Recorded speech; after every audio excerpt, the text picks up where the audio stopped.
Magandang oras po sa ating lahat mga guys. Yan, meron pa akong sasabihin sa inyo mga guys na napaka-importante po.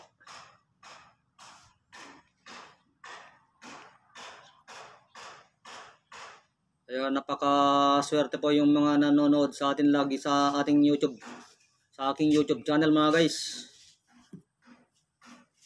Kasi minsan po nagbibigay po ako ng mahalagang impormasyon po. Mahalagang impormasyon. Lalo na kung merong may mensahe ang ating Diyos Ama.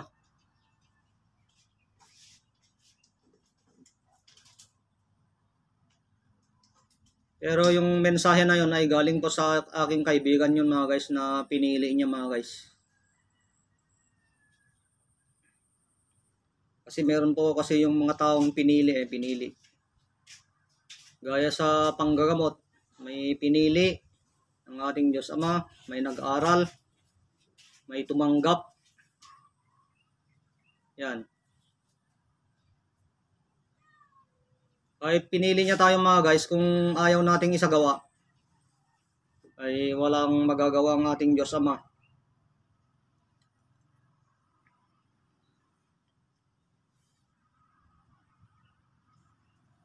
Kaya minsan yung mga ibang tao, kahit alam niyang pinili siya, pero hindi niya po ginagawa mga guys. May mga ganun po, may kaibigan po akong ganun mga guys. Pinili siya pero pinili siyang manggamot sa lahat ng mga iba't ibang uri ng sakit. Ano yan, napapanaginipan niya o may nagsasabi sa kanya kung ano yung gamot. Pero ayaw niyang gawin. Siguro matrabaho o ganun ang isip niya mga guys. Kasi mahirap po ang mga guys bilang isang nanggagamot po, mahirap po. Kasi andyan lahat po yung sakripisyo. Ito mga guys, yung sasabihin ko pa sa inyo na importante Kung meron pa kayong mga tinatago-tagong dyan, o ganito po ang gawin nyo sa hawak nyong kidlat. Ganito po ang gawin nyo sa hawak nyong kidlat, kung meron pa kayong kidlat dyan.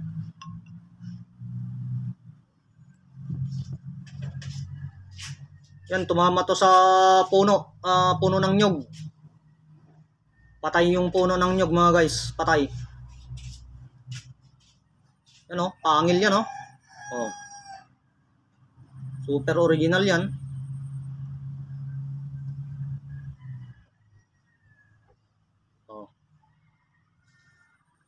Yan, may gabay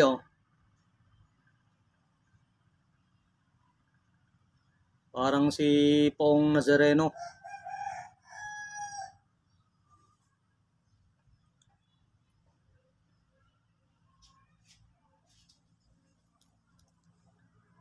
Napakaganda po yan mga guys na pangil ng kidlat.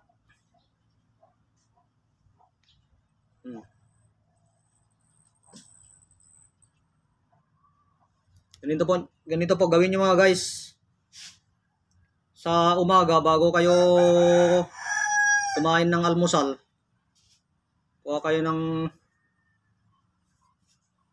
isang basong tubig. Tapos ibabad nyo na po yung hawak nyong kidlat o tinatago-tago yung mga kidlat. Babad nyo, kahit isa lang, babad nyo ganyan habang kumakain kayo ng almusal.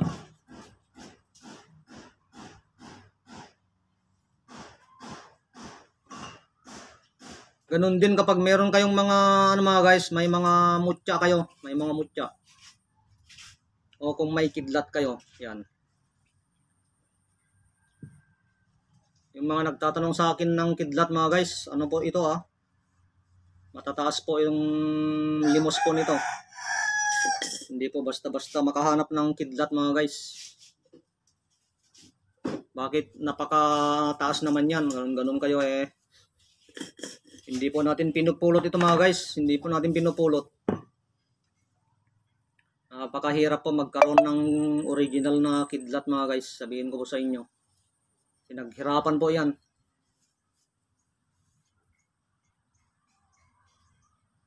Tapos, kuha kayo ng asin. Kunting asin lang. Kunting dakot. Ipatak nyo ganyan no, sa inumin nyo. Na pinagbabaran nyo ng kidlat. Yan. Oh. Pagkatapos yung kumain na ng ano mga guys, almusal.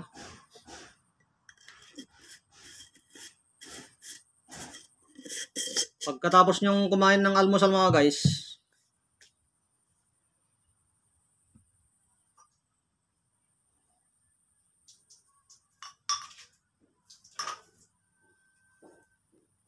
ay inumin nyo na po. Ganyan po gawin nyo. Kapag may mga tinatago-tago po kayong kidlat mga guys, yan po yung gagawin nyo sa mga kidlat nyo. Napakalaga. Ito po yung importante na mahalagang ano mga guys, mahalagang impormasyon. Nasasabihin ko sa inyo ngayon mga guys, ito po yun. Pag may tinatago po kayong kidlat, yan, sa umaga pa lang, pagkatapos nyong magbrush, bago mag-almusal, ibabad nyo na po agad sa tubig. Tapos patakan po konti ng asin. Pwede rin pong ibabad sa panligo. Kuha kayo ng isang balde kapag maliligo na kayo, ilagay nyo ito. Ilagay nyo yung kidlat. Tapos lagyan nyo ng sangkot sarang asin kapag maliligo kayo. Pero kapag sa umaga mga guys, pagkatapos nyo mag-almusal, di ba nakababad na po ito? O pagkatapos nyo mag-almusal, inumin nyo na po. Inumin.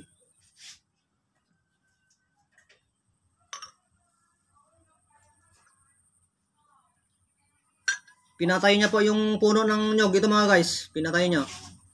Napakalupit po ito.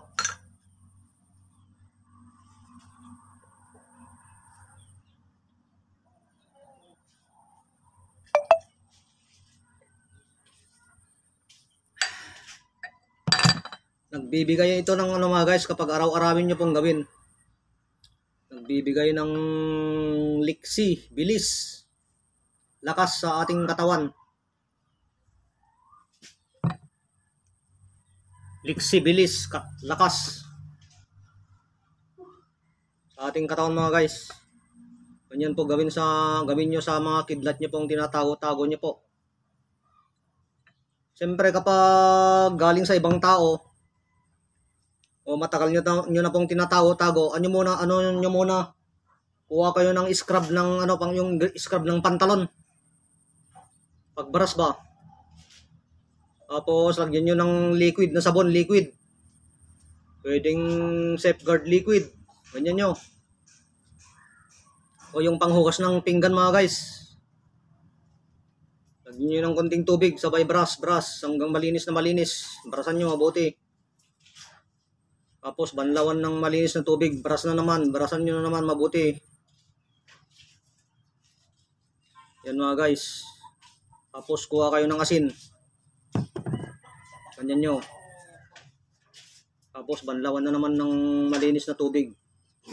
Tapos ibabad nyo yung mga guys, ibabad nyo sa baso na may tubig. Tapos patakan konti ng asin. Yung sinasabi ko sa inyo, pagkatapos nyo pong sa umaga magbrush, pagkatapos nyo pong magising, magbrush, tapos habang kumakain, pagkatapos ng almusal, inumin nyo po mga guys, yung pinagbabaran nyo. Ito po yung mahalagang impormasyon. Kapag lagi nyo pong ginagawa yun mga guys, oras na nakidlatan kayo, o tinamaan kayo ng kidlat, kahit naglalakad kayo doon sa bukid o kung saan man lugar, dala-dala nyo ito, tapos tinamaan kayo ng kidlat, ano yan lang mga guys, tatalsik, parang pupunta dito sa ating katawan. Makuryente tayo pero hindi tayo mamatay Parang mag-bounce lang ba mga guys? Mag-bounce. Ganyan oh. Pupunta sa mga transformer. O yung pinakamalapit na pinagkabitan ng kuryente.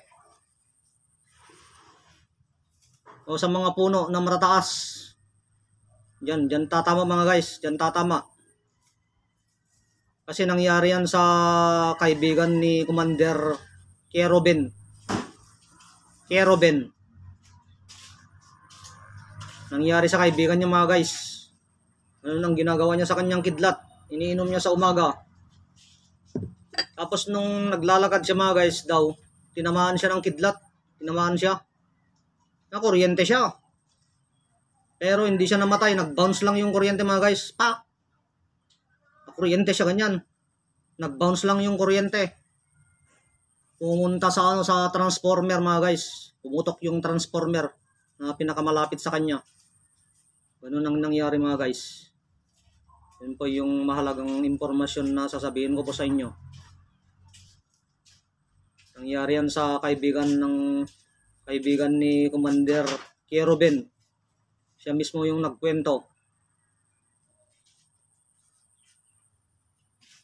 Tumama sa kanyang katawan tapos nag-bounce yung kuryente. Nakuryente siya pero nag-bounce pumunta sa transformer. Nag-bounce po sa transformer po. Tumama sa transformer mga guys.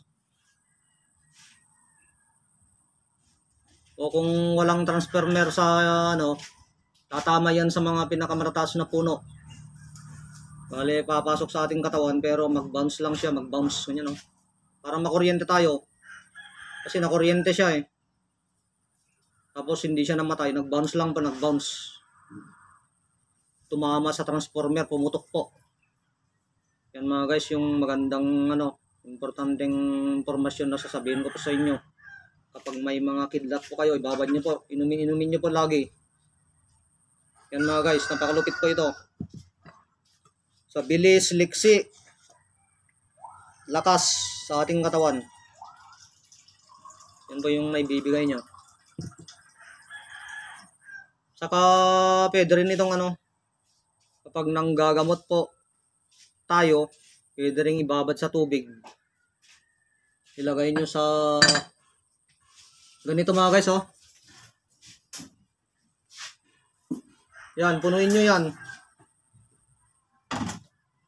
Tapos ilagay nyo po yung kidlat nyo. O kung ilan yung kidlat nyo dyan, lagay nyo lahat doon. Tapos lagyan konti ng asin. Yun po yung mga ipapainom po natin sa nagpapagamot po sa atin mga guys. Yung mga nagpapagamot po sa atin. Yan yung papainom natin sa kanila. Siyempre, dadasalin din natin yung tubig na papainom natin sa kanila para mas malupit po. Tataas natin sa ating Diyos Ama. Okay mga guys, sinabi ko na po sa inyo yung kahalagaan ng isang importanteng gamit ng kidlat.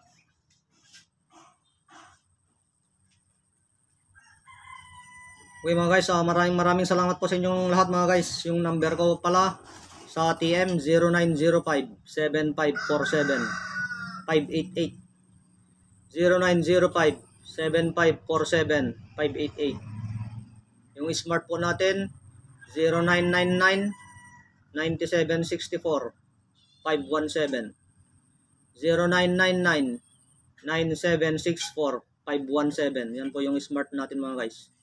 Yung Facebook account po natin, Ronald Suelo. S-U-E-L-O. Suelo. Ronald Suelo.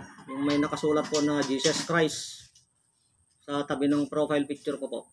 Okay, maraming salamat po sa inyong lahat mga guys. God bless you all po.